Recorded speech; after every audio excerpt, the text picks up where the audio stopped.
আমার নবী যখন 570 খ্রিস্টাব্দে যখন জাহিলিয়াতের যুগে যখন পৃথিবীর মধ্যে আগমন করলেন, যেমন পৃথিবীতে আমার নবীজি আসলেন, আমার নবীজির রহমতে, আমার আল্লাহর রহমতে জগতের মধ্যে পশু পাখিরা আমার আল্লাহ শুকরিয়া আদায় করলেন। জাহিলিয়াতের যুগে নারীদের হাটের মধ্যে বিক্রি করে দেওয়া হতো। আজকে আমাদের বর্তমানে বাজারে যেমন হাট আছে, গরু বিক্রি হয়, ছাগল বিক্রি হয়, ভেড়া বিক্রি হয়, ওই রকম জাহিলিয়াতের যুগে একটা নারীদের হাট ছিল, যে হাটে নারী বিক্রি করা হতো। সন্তান মাকে বিক্রি করে দিত, ভাই বোনকে বিক্রি করে দিত, স্বামী স্ত্রীকে বিক্রি করে দিত। কিন্তু আমার নবীজি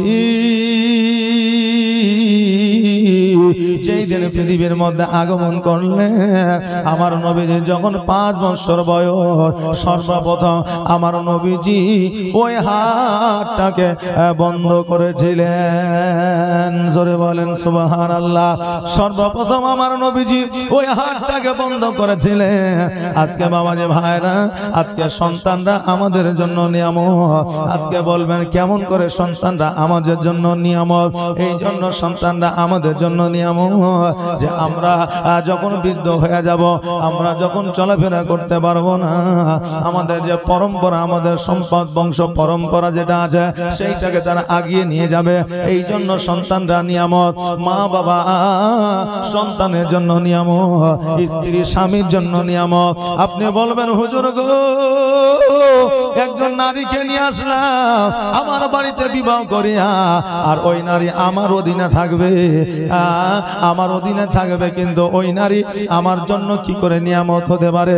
বাবাজি ভাইরা, আপনার স্ত্রী আপনার জন্য এই জন্য নিয়ামত। আপনার স্ত্রীর সঙ্গে আপনার রক্তের কোনো সম্পর্ক নাই, আপনার স্ত্রীর সঙ্গে আপনার বংশের কোনো সম্পর্ক নাই, আপনার স্ত্রীর সঙ্গে আপনার কোনো আত্মীয়তা নাই, কিন্তু আইবাড়ির মাধ্যম দিয়া, ঘটকের মাধ্যম দিয়া যখন দেখা সাক্ষাৎ হইল, বিবাহের দিন হয়ে গেল, যখন আপনার একজন মহিলা 3 বার কবুল বলিয়া স্বামীকে যখন গ্রহণ করে নিল, ওই 3 বার কবুল বলার পরে যে মায়া, যে দয়া স্বামীর প্রতি ওই মহিলার আসলো, যে মায়া ওই মহিলার নিজের ভাই, আত্মীয় স্বজন, রক্তের সম্পর্কের মধ্যে তার চাইতে বেশি মায়া আর কারো রইবে না।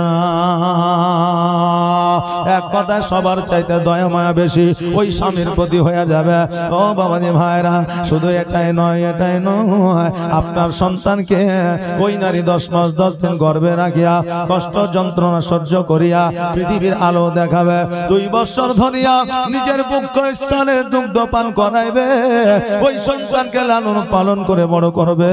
শুধু এটাই নয়, আপনি যখন শেষ বয়সে বিছানাগত হয়ে যাবেন, আপনি যখন অসুস্থ হয়ে যাবেন, আপনার স্ত্রী আপনার সেবায় যুক্ত হয়ে যাবে, আপনার স্ত্রী আপনার খিদমত করবে। অতএব এখান থেকে বোঝা যায় একজন স্ত্রীও স্বামীর কাছে, একজন স্ত্রীও স্বামীর জন্য সব চাইতে একটা নিয়ামত। জোরে বলেন সুবহানাল্লাহ। ও বাবাজি ভাইরা, আমার মায়েরা, আজকে জগতের মধ্যে আমাদের বিবিরা আমাদের কাছে যখন আসে, জগতের বিবিরা স্বামীদের সঙ্গে কথা সঠিকভাবে বলতে পারে না, সঠিকভাবে কথা বলতে পারে না, কথা কেমন করে বলতে হয় তাও জানে না।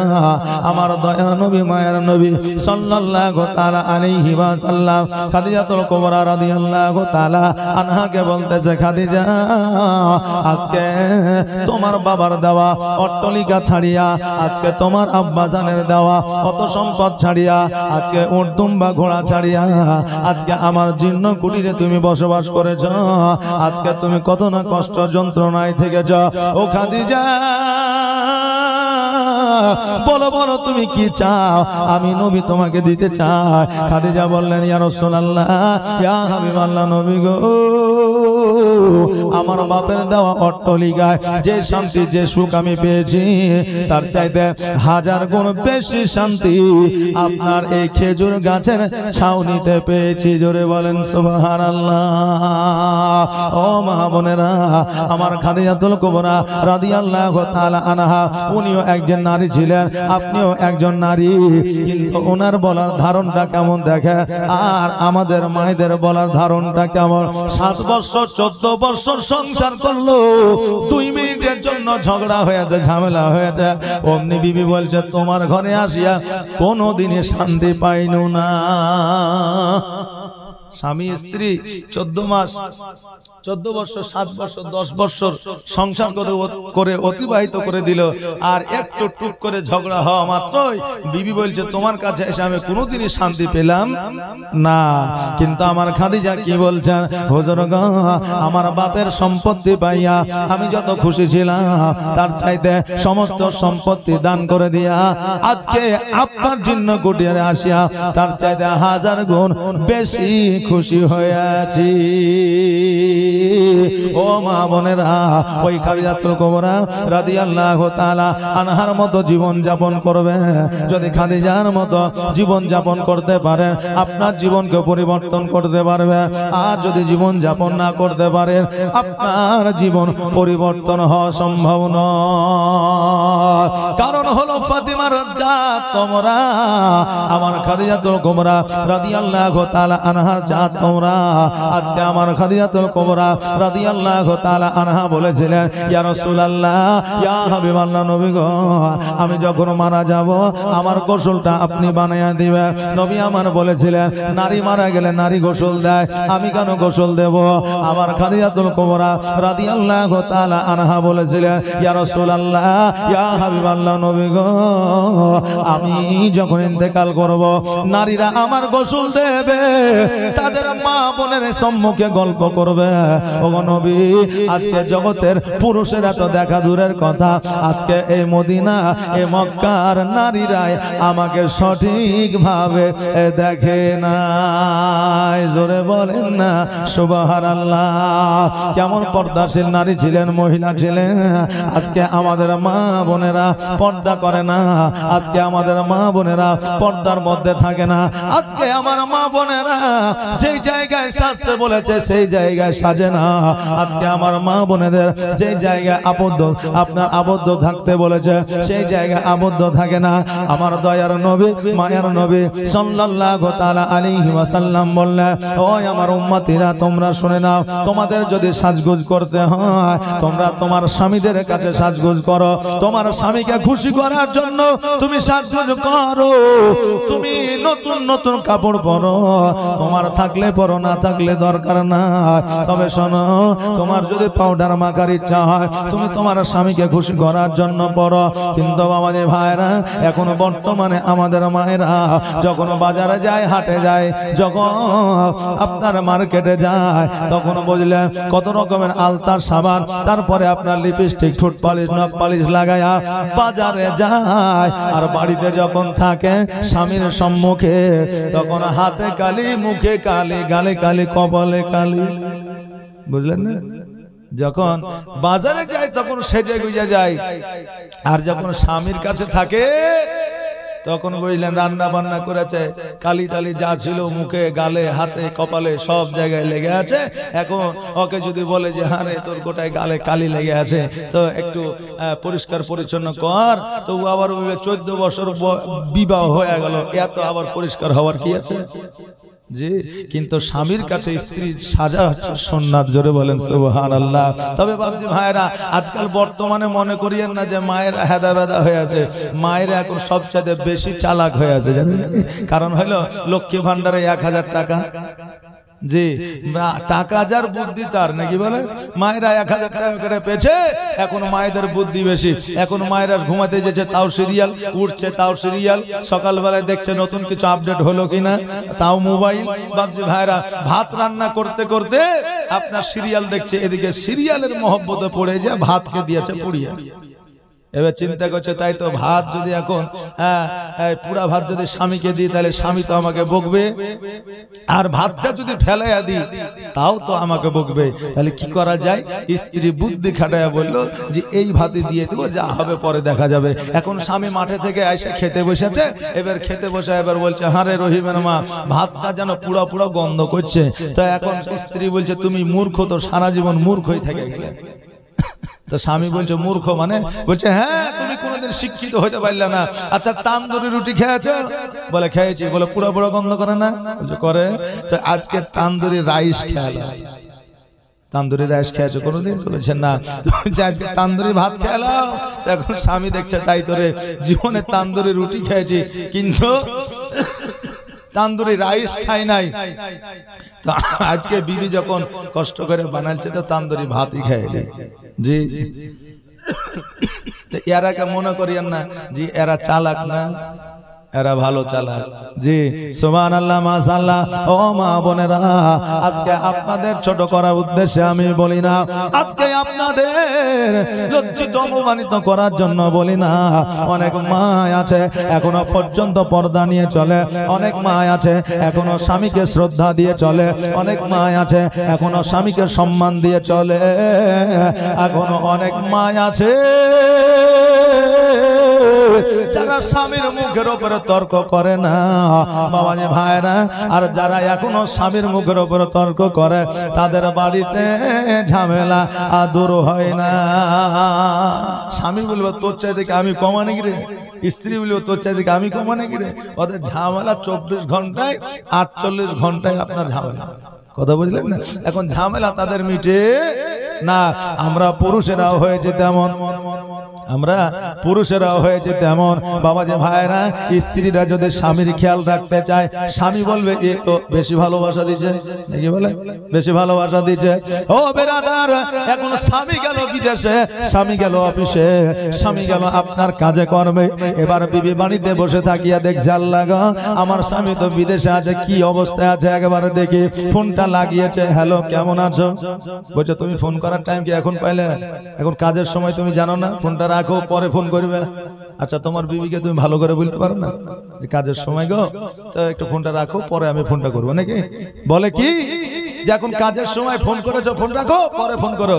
এবার এইদিকে যখন পরনারী গার্লফ্রেন্ড যখন ফোন করে তখন এই ঘাড়ের ওপরে মোবাইল টেলিয়ে বলে হ্যাঁ জানো বলো সোনামণি বলো, অসুবিধা নেই, কাজ করছো নাকি? বলে না না কোনো কাজ নাই, টোটালি ফ্রি। অতএব বিকেল পর্যন্ত কথা বলেছে, কাজও করেছে কথাও বলেছে।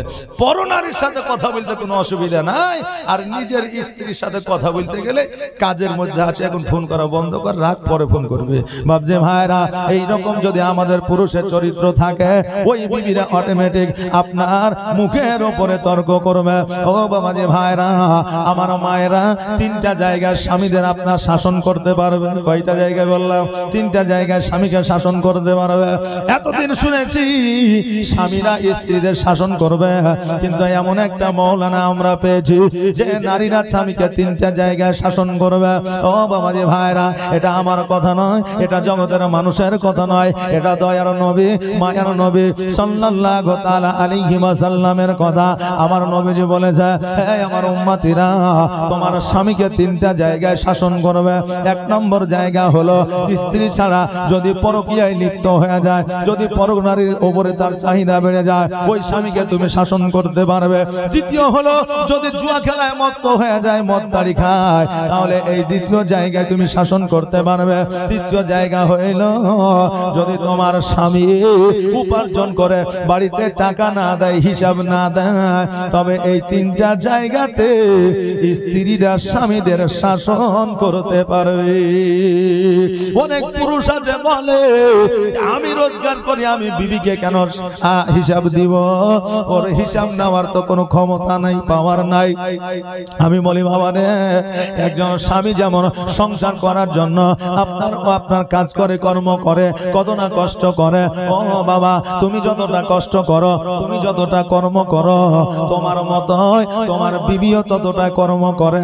কারণ তোমার যতটা দায়িত্ব সংসারের উপরে আছে, তোমার স্ত্রীরও দায়িত্ব ওই সংসারের উপরে ততটাই আছে। অতএব তুমি কত টাকা রোজগার করবা, উপার্জন করবা, হিসাব নেওয়ার হক তোমার বিবির আছে। আর তুমি যদি হিসাব না দাও, বিবিকে যদি টাকা বুঝায় না দাও, আমার দয়ার নবী মায়ার নবী সাল্লাল্লাহু তাআলা আলাইহি ওয়াসাল্লাম বলেছে যে যেই বাড়িতে স্বামীরা বিবিদের হাতে টাকা দেয় না, হিসাব দেয় না, আমার আল্লাহ সেই বাড়িতে রহমত বর্ষণ করে না। দেখবেন যে স্বামীরা বিবিদের হাতে টাকা দেয়, ওই টাকায় বরকত হয়। জি বাবা, বিবিদের হাতে টাকা দিলে আপনার বরকত হয়। বিবিদের রোজগারে বরকত নাই, মহিলার উপার্জনে বরকত নাই। আজকে আমাদের এই এলাকায় মহিলারা বিড়ি বাঁধে না, বাঁধে না, কিন্তু মালদায় চলে যান, প্রত্যেকটা কোনায় কোনায় বিড়ি বাঁধে। কিন্তু বাবাজি ভাইরা, আজকে আমাদের এলাকায় যা আছে ওদের এলাকা তো তাই আছে, বেশি বৃদ্ধি করতে পারে না।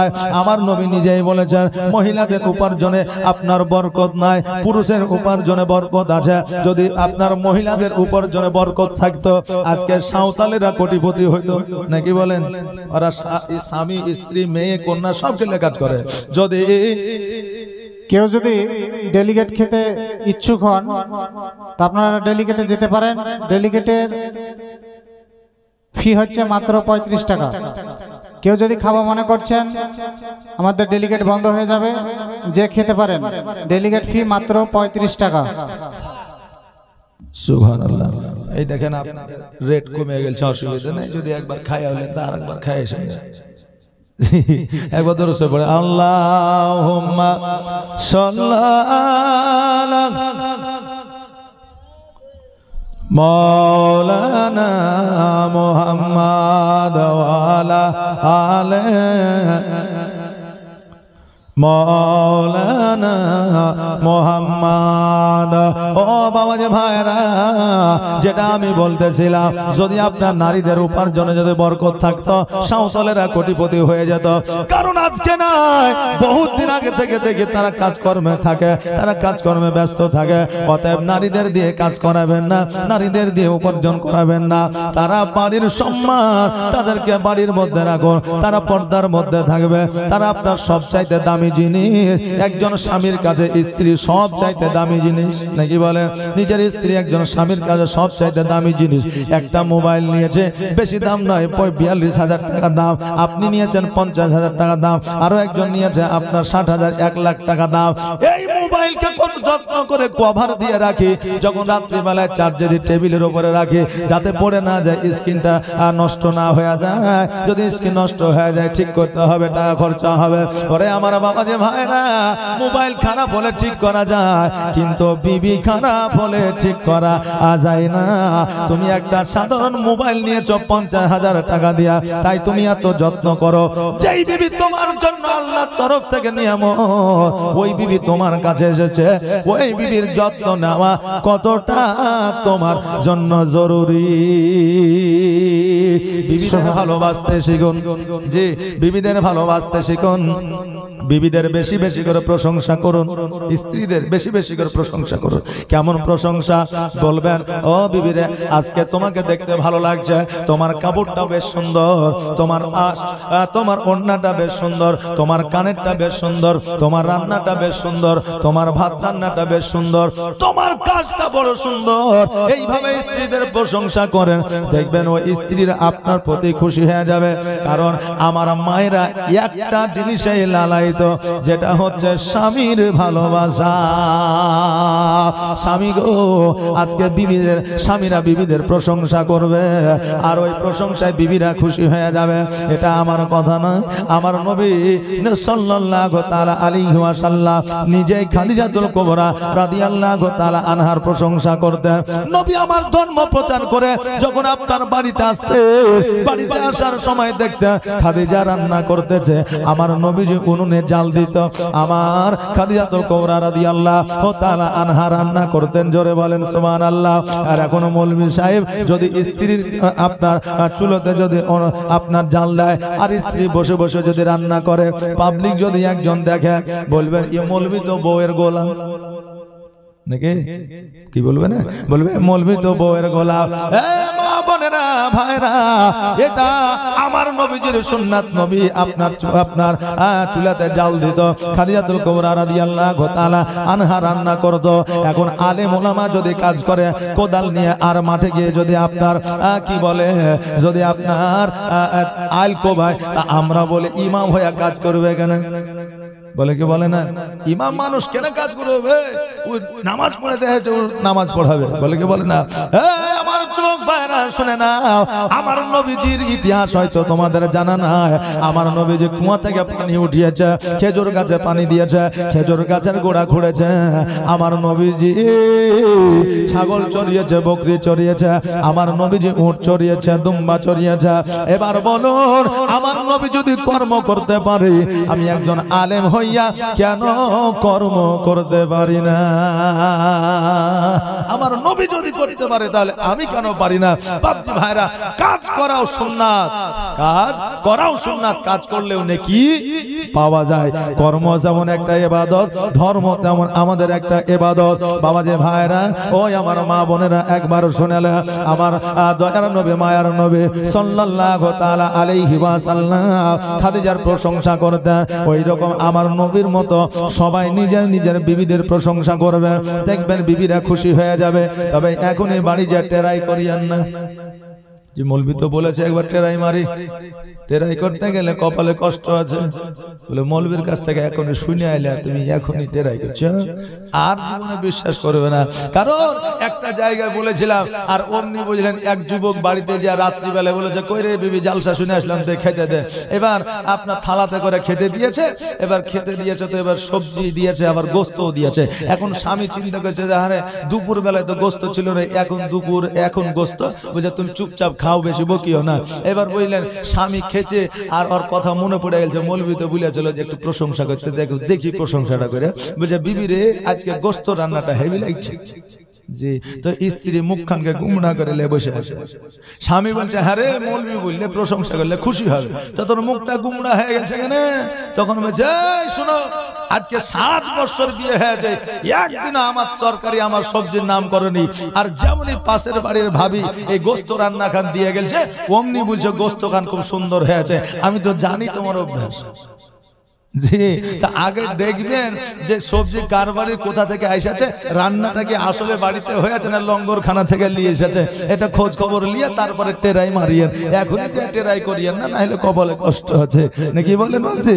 বাবজি ভাইরা আমার দয়ার নবী মায়ার নবী যেইভাবে প্রশংসা করেছে সেইভাবে প্রশংসা করে। আমার নারীরা পায়ের তলের মানুষ নয়, হাতের মুষ্টিতে থাকার মানুষ নয়, মাথার উপরে উঠবে এটা নয়। কারণ আমার আল্লাহ তাবারাক তাআলা বলেছে, বান্দারে আমি নারীকে মানুষের পায়ের মাটি দিয়ে তৈরি করি নাই, মানুষের হাতের মাটি দিয়ে তৈরি করি নাই, মানুষের মাথার মাটি দিয়ে তৈরি করি নাই। যদি পায়ের মাটি দিয়ে তৈরি করতাম, নারীকে পুরুষরা পায়ের তলে রেখে দিত। যদি হাতের মাটি দিয়ে তৈরি করতাম, নারীকে হাতের মুষ্ঠে রেখে দিত। নারীকে যদি মাথার মাটি দিয়ে তৈরি করতাম, নারীরা মাথার উপরে উঠে নাচত। কিন্তু আমি আল্লাহ নারীকে পুরুষের বাম পাজরের আপনার মাটি দিয়ে তৈরি করেছি। যেই নারী আপনার পুরুষের বুক স্থলে থাকবে, হৃদয় মাঝে, জোরে বলেন সুবহানাল্লাহ। অতএব নারীরা হৃদয় মাঝে জায়গা পাবে গো। অতএব ওই নারীকে কষ্ট দেবেন না, কারণ আপনি স্ত্রীর সামান্য ভুলে যদি কষ্ট দিয়ে দেন, আপনাকে কিয়ামতের দিন জবাব দিতে হবে। হে মা বোনেরা, স্ত্রীর প্রতি আপনার এই রকম আচার আচরণ দেখাতে হবে স্বামীদের। আর স্বামীরা জগতের মধ্যে চলাফেরা করবে, কর্ম করবে। এখন স্ত্রীরা যদি স্বামীকে যদি আপনার কর্কশ ভাষায় কথা বলে, কষ্ট দিয়া কথা বলে, যত ইবাদত করুক না কেন, সারা রাত জালসা শুনুক না কেন, সবে বরাতের হালুয়া খাইয়ে পালা লাগিয়ে দেখ না কেন, তাদের ইবাদত আল্লাহর দরবারে কবুল হবে না। স্বামী যদি একটু স্ত্রীর প্রতি অসন্তুষ্ট হয়ে থাকে, তো সারা জীবন ইবাদত করে করে যদি আপনার কপালে ঘটা ফেলে দেয়, তো তার ইবাদত আল্লাহর দরবারে গ্রহণযোগ্য হবে না। অতএব স্বামীকে সন্তুষ্টিত রাখুন, স্বামীর মুখে মুখে তর্ক করবেন না, স্বামীর বিপক্ষে যাবেন না, এবং স্বামীর সঙ্গে আপনি ঝগড়া করবেন না। যদি ঝগড়া করে আপনারা বিবি, আপনারা নারী মানুষ, আপনারা একটু চুপ করে থাকবেন, তাহলে দেখবেন ঝামেলা অটোমেটিক কমে যাবে। বাবা যে ভাইরা, এই ইসলাম আমাদের এত সহজে আসে নাই। আবু বকর সিদ্দিক রাদিয়াল্লাহু তাআলা আনহু আমার নবীর কাছে যাইয়া বলেন, ইয়া রাসূলুল্লাহ, ইয়া হাবিবাল্লাহ, নবী গো, আজকে যে আমরা ইসলাম ধর্মটা চুপি চুপি আপনার প্রচার করি, আজকে এই ধর্মটা আমরা যে চুপি চুপি প্রচার করি, নবী গো, আমাদের ধর্মটা কি আসল ধর্ম নাকি নকল ধর্ম? আমার নবী বললেন, শোনো রে ও আবু বকর, শোনেন, এই ধর্মটাই হলো আসল ধর্ম, ইসলাম ধর্মটাই হলো সত্য ধর্ম, ইসলাম ধর্মটাই হলো সততার ধর্ম। আবু বকর বলে, হুজুর, যদি ইসলাম ধর্মটাই সততার ধর্ম হয়, তবে আমরা চুপি চুপি কেন প্রচার করি? আমার দয়ার নবী, মায়ের নবী, আসুন আজকে থেকে এই ইসলামটা প্রচার করব আমরা প্রকাশ্যে। আমার নবী বললে, আবু বকর শোনো রে, ইসলাম যদি প্রকাশ্যে আমরা প্রচার করি, কাফেরেরা আঘাত করবে, কাফেরেরা তীর মারবে, বল্লম মারবে, কাফেরেরা আমাদের পাথর ছুড়বে। অতএব এই প্রকাশ্যে ইসলাম প্রচার করা যাবে না। আবু বকর সিদ্দিক বললেন, হুজুর গো, যেহেতু সততার ধর্মে আমরা আছি, সেহেতু আমরা প্রচার কেন করব না প্রকাশ্যে? নবী আমার বললেন, আবু বকর, তুমি যখন বলছো, আমি নবী, আমি ঘোষণা দিয়ে দিব ইসলামের প্রচারটা প্রকাশ্যে হবে। এবার সাহাবীদের ডাকলেন, সাহাবীদের ডাকার পরে এবার সাহাবীরাকে বললেন, ও আমার সাহাবীরা, ইসলামের জন্য তোমরা কারা জীবন দিতে পারবে? ইসলামের জন্য তোমরা কারা জান দিতে পারবে? ও সাহাবীরা, বলো বলো, আজকে আমার জন্য তোমরা কে জীবন দেবে? কেউ যেন কিছু বলে না, চুপ করে যেন বসে আছে। আবু বকর সিদ্দিক রাদিয়াল্লাহু তাআলা আনহু দ্বন্দ্বায়মান হইলেন। দ্বন্দ্বায়মান হওয়ার পরে বললেন, ইয়া রাসূলুল্লাহ, ইয়া হাবিবাল্লাহ, নবী গো, আজকে আমি আবু বকর কথা দিলাম, যখন জান দেওয়া দরকার হবে, মান দেওয়া দরকার হবে, আমি আবু বকর, আমাকে একবার বলে দিবেন, আমি সর্বদা রেডি হইয়া যাব। আমার নবী বলে, আবু বকর, যখন দরকার হবে, প্রয়োজন হবে, তখন তোমাকে আমি ডাকবো, তুমি চিন্তা করিও না। আবু বকর বাড়ির দিকে অগ্রসর হয়ে গেলে, কিছু দূর যাওয়ার পরে দেখতে যেন কাফেরেরা পাথরের আঘাত করতে লেগেছে, কাফেরেরা যেন পাথর মারতে শুরু করেছে। আবু বকর ডাক দিয়ে বলে, ও কাফেরেরা, আজকে আমাকে তোমরা পাথর কেন মারো? কাফেরেরা বলল, শোনো রে, আজকে তুমি নবীর পক্ষ লিয়েছ, নবীকে সাপোর্ট করেছ, এই জন্য তোমাকে পাথর মারি। আজকে নবীর পক্ষ তুমি ছেড়ে দাও, তোমাকে পাথর মারবো না। আবু বকর সিদ্দিক রাদিয়াল্লাহু তাআলা আনহু বলে, ও কাফেরের দলেরা, আজকে কেন কিয়ামত পর্যন্ত যদি আমাকে তোমরা পাথর মারতে থাকো, আমি কিয়ামত পর্যন্ত পাথরের আঘাত খাবো, কিন্তু নবীর পক্ষ ছাড়ব না।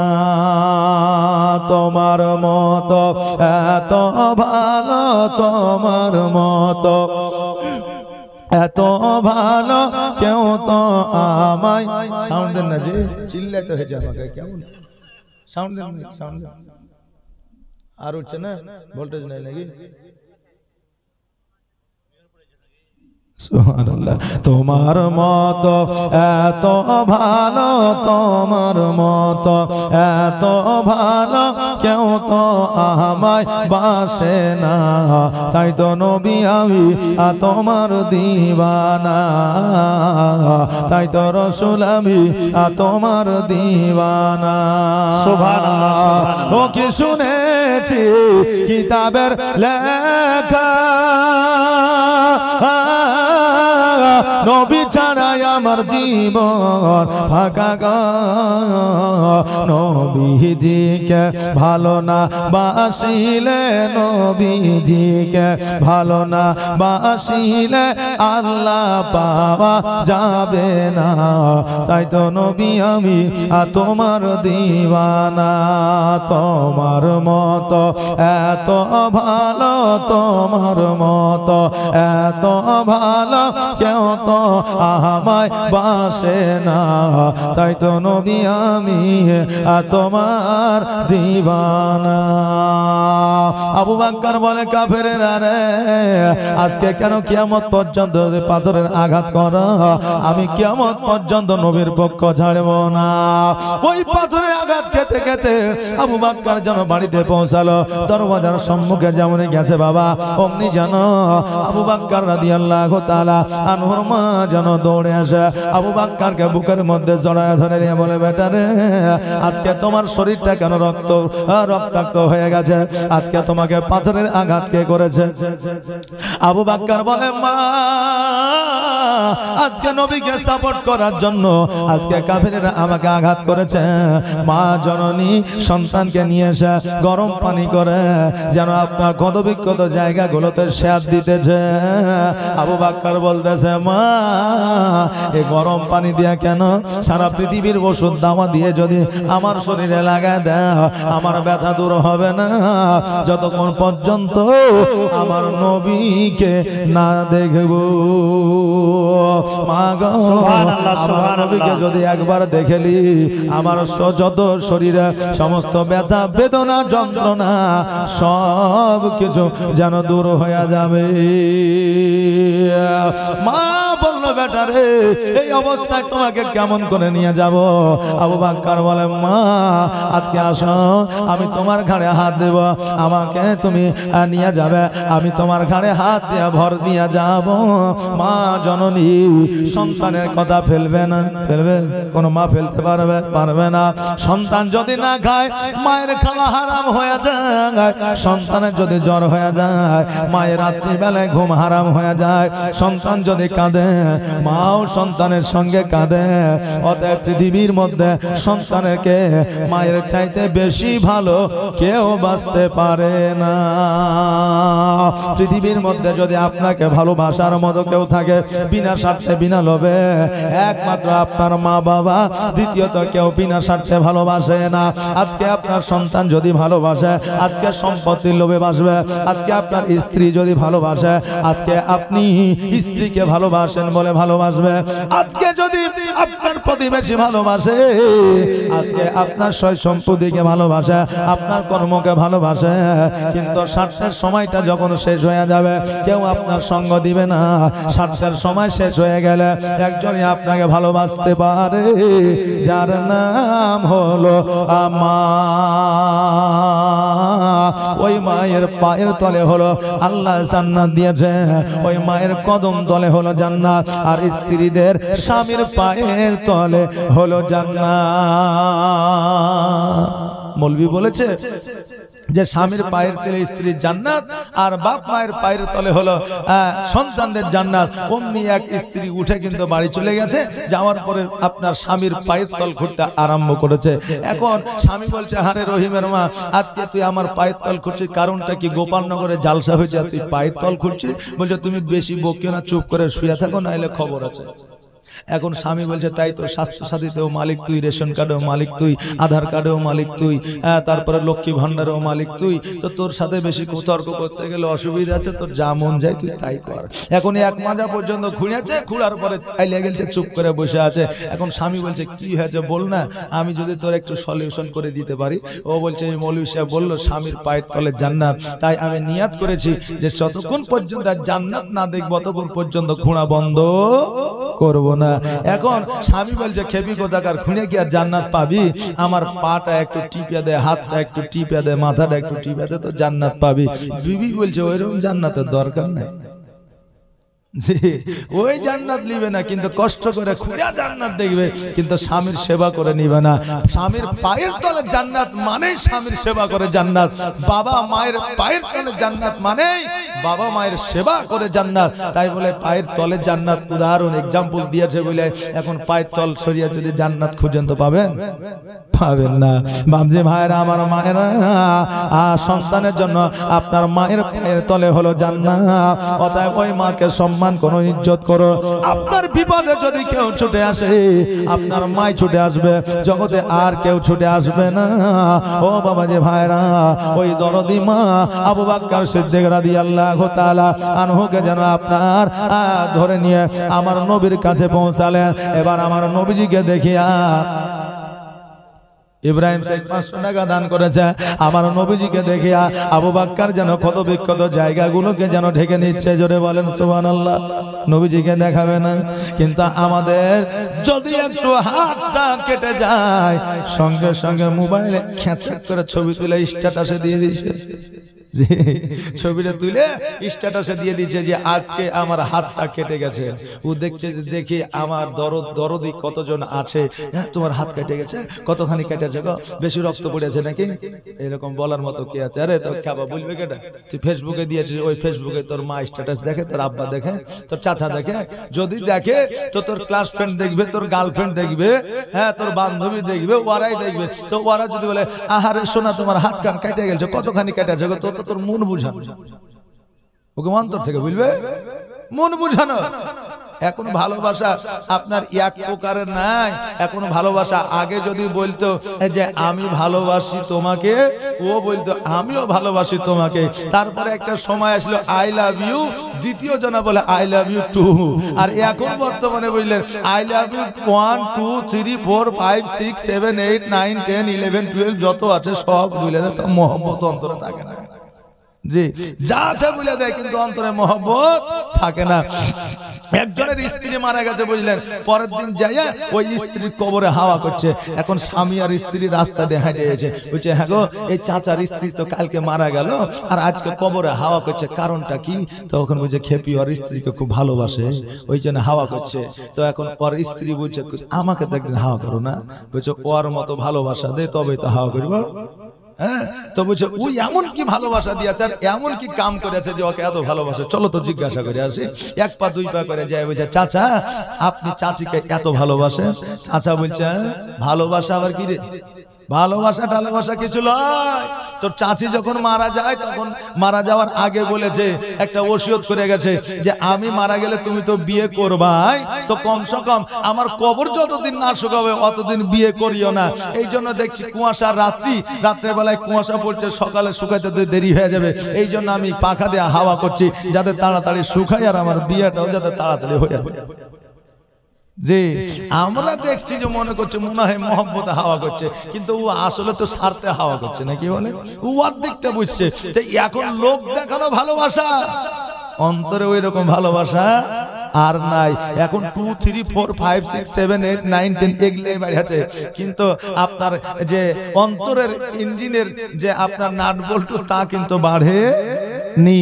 তো মহব্বত এখন আমাদের বাবা লোক দেখানো ওই রকম মহব্বত আর নাই। আল্লাহ যেন সেই তৌফিক দান করে, সকলে বলেন আমিন। আবু বকরকে লইয়া নিজের মা জননী আমার নবীর কাছে গেলেন, যাওয়ার পরে এবার আবু বকর যেন নিজের ক্ষত বিক্ষত জায়গাগুলোকে যেন ঢেকে নিচ্ছে। আমার নবী ডাক দিয়ে বলে আবু বকর বলো বলো আজকে তোমার মুখটা কেন শুকায় রে, আজকে তোমার মনে ফুর্তি নাই কেন? আবু বকর বলো তুমি কেমন আছো? আমার আবু বকর বলে হুজুর গো আমি ভালো আছি আলহামদুলিল্লাহ, আপনি কেমন আছেন একবার বলে। আমার নবীজি বললেন আলহামদুলিল্লাহ আমিও ভালো আছি। আবু বকর দুই চোখের পানি ছেড়ে দিয়ে বলে ইয়া রাসূলুল্লাহ ইয়া হাবিবাল্লাহ, নবী গো পাথরে কত আঘাত করলো গো নবী, আজকে পুরো শরীরটা ঝাঁঝরা করে দিয়েছে, গোটা শরীর থেকে রক্ত বাইর হইয়া ওই মরুভূমিতে পড়েছে। নবী গো তো আমি এত যন্ত্রণা ব্যথা বেদনা পেয়েছি, আজকে যখন আপনি বললেন আলহামদুলিল্লাহ আমি ভালো আছি। আপনার ভালো থাকার কথা শুই না আজকে আমার শরীরের সমস্ত রোগ ভালো হয়ে গেছে। ও নবীজি শুধু এটাই নয়, আপনার ভালো থাকা শুনিয়া আমার শরীরে যে ক্ষত বিক্ষত জায়গাগুলা ছিল ওই জায়গাগুলা পর্যন্ত ভালো হয়ে গেছে। সুবহানাল্লাহ, সুবহানাল্লাহ। আল্লাহর নবী নূরের নবী গো আপনি নবী আমার আজীবনের জীবন, আপনি আমার জীবন সাথী। একবার আলী, এই দেখেন একবার আলী 500 টাকা দান করেছে। শিমুল আলী এই দেখেন 400 টাকা দান করেছে।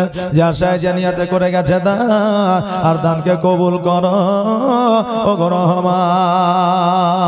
রহমান। সুবহানাল্লাহ। এই দেখেন টুকটুক করে মসজিদে দান করতেও থাকেন, আর এই দেখেন জালসা শুনতে থাকেন। আমার চাইতে সুবিখ্যাত বক্তা একজন আছে, আমি তো এই এলাকার মানুষ, বুঝলেন না। আমি আপনাদের এখানে এসেছি, আমাকে এখানে মনে হয় সবাই চিনে। দু একজনকে বাদ দিলে তো মনে হয় ভুল হবে, এখানে মনে হয় আমাকে সবাই চিনে। আজকে পাগড়ি পিনে এসেছি বলে হয়তো আলাদা আলাদা একটু লাগতে পারে, যে হ্যাঁ একটু আলাদা আলাদা লাগতে পারে। আমি এই দেখেন আজিমগঞ্জ জালসায় গেছিলাম, ওখান দিয়ে সেখানে উঠলাম, তা দেখছি পাগড়ি যখন আছে তো পরেই উঠি। এই দেশের লোক তো পাগড়ি পিনে দেখেনি, তো একদিন দেখে এলে নাকি বলছেন সুবহানাল্লাহ। তাই দেখেন পাগড়ি পরে চলে এসে দেখতে থাকেন, শুনতে থাকেন। পরে একজন বিখ্যাত বক্তা আছে, উনার বক্তব্য শুনে তারপরে দোয়া করে যাবে, কারণ যার শেষ ভালো তার সব ভালো। বাপজি ভাইরা কি বলছেন? আর প্রেম করেছেন মুসা নবী তোর পাহাড়ে গিয়াছেন চলি, ও কি খোদার নূরে পাহাড় জলে মুসা নবী জলে না, প্রেম তো মরে না। আবু বকর সিদ্দিক রাদিয়াল্লাহু তাআলা আনহু বললেন, হুজুর গো আমার সমস্ত অসুস্থ ব্যথা বেদনা কত বিক্ষত দূর হয়ে গেছে। নবী গো আজকে কাফেরেরা আঘাত করছে কেন? নবী আমার বললে, শোনো রে, প্রকাশ্যে ইসলামের প্রচার করার কারণে আজকে কাফেরেরা যেন ভয় পেয়েছে, যার জন্য আমাদের আক্রমণ করার চেষ্টা করছে। ওই আবু বকর শোনো, আমাদেরকে যে কোনো সময় এখান থেকে মদিনায় চলে যেতে হতে পারে। আমার আবু বকর বললেন, হুজুর গো কখন মদিনায় যাব, কোন সময়ে যাব, একবার আমাকে খবরটা দিয়ে দে। নবী আমার বললেন, আবু বকর কখন যাব, কোন সময়ে যাব আমি জানি না। আমার আল্লাহ তাবারক তাআলা যতক্ষণ পর্যন্ত আমাকে না বলবে ততক্ষণ পর্যন্ত আমি যাইতে পারবো না।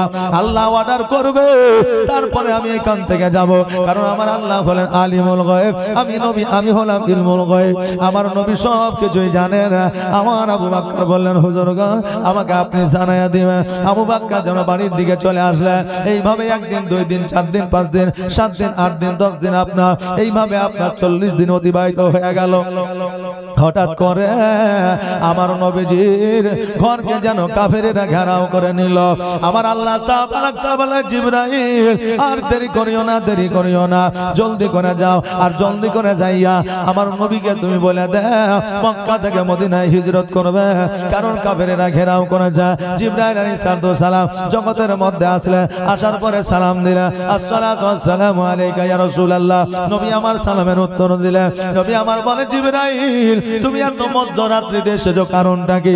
জিবরাইল বললে, হুজুর গো আজকে মক্কার কাফেরেরা আজকে আপনার বাড়ি ঘেরাও করেছে, আপনাকে কতল করবে বলে, আপনাকে শহীদ করবে বলে, আপনাকে খুন করবে বলে।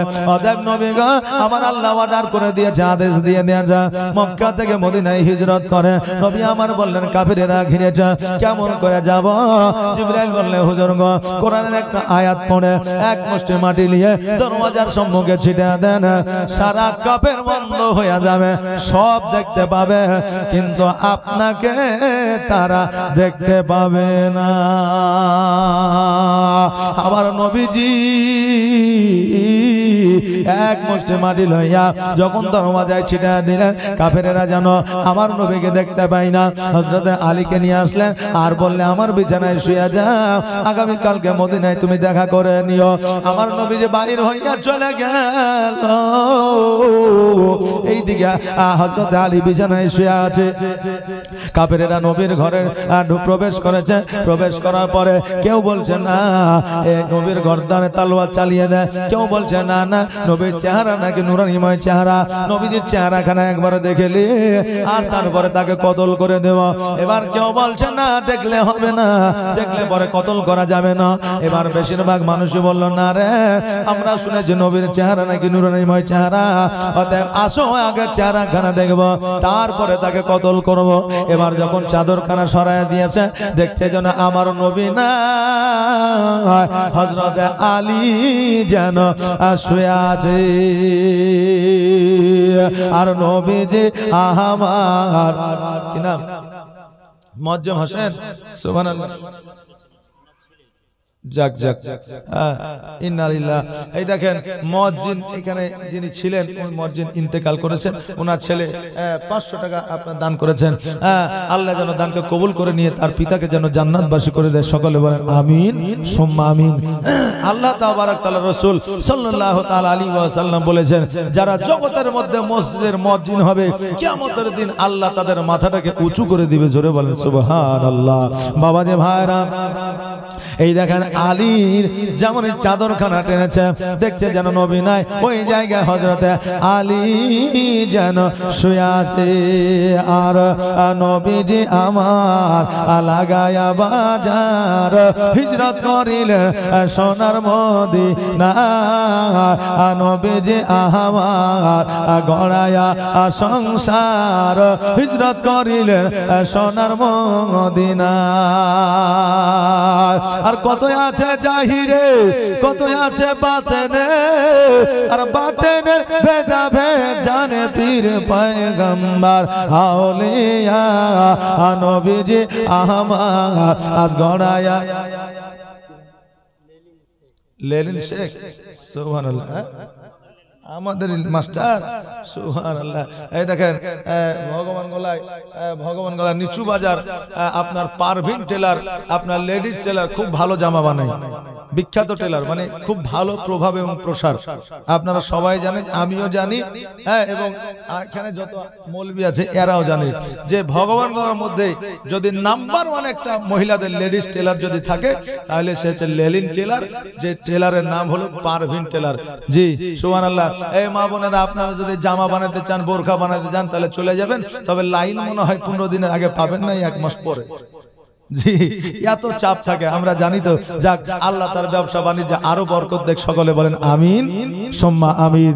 বাবাজি ভাইরা কি বলছে, নবীজি আমার আজ গড়ায়া সংসার হিজরত করিলেন সোনার মদিনায়। আর কত আছে জাহেরে, কত আছে বাতেনে, আর বাতেনের ভেদাভেদ জানে পীর পয়গম্বর আউলিয়া। নবীজি আমার আজ গড়ায়া সংসার হিজরত করিলে সোনার মদিনা। নবীজি আমার আজ লাগায়া বাজার হিজরত করিলে সোনার মদিনা। নুজেরা বিবি 1 বস্তা সিমেন্ট আর 100 টাকা দান করেছে। আল্লাহ যেন দানকে কবুল করে। সকলে বলেন আমিন সুম্মা আমিন। যে আশায় যে নিয়তে করেছে দান, আর দানকে কবুল করো ওগো রহমান। আমার নবীজি আবু বকরের বাড়িতে আসিয়া দরওয়াজার সম্মুখে দাঁড়ায়া সালাম দিনা, আসসালাতু আসসালামু আলাইকা ইয়া আহলাল বাইত। সঙ্গে সঙ্গে যেন দরওয়াজাটা খুলে দিলে। আমার নবী বলে, আবু বকর, এখন তো মধ্যরাত্রি, তোমার তো ঘুমানোর কথা, বিছানায় আরাম করার কথা, তুমি এখনো পর্যন্ত কেন ঘুমায় না? তুমি এখনো পর্যন্ত কেন জেগে আছো? আবু বকর বলে, হুজুর গো, আপনি যেই দিন থেকে বলেছিলেন মক্কা থেকে মদিনায় যেতে হবে, হবে। আমি সেই দিন থেকে আজও পর্যন্ত দরওয়াজা দাঁড়িয়ে থাকি, না জানি আমার নবী কখন চলে আসবে।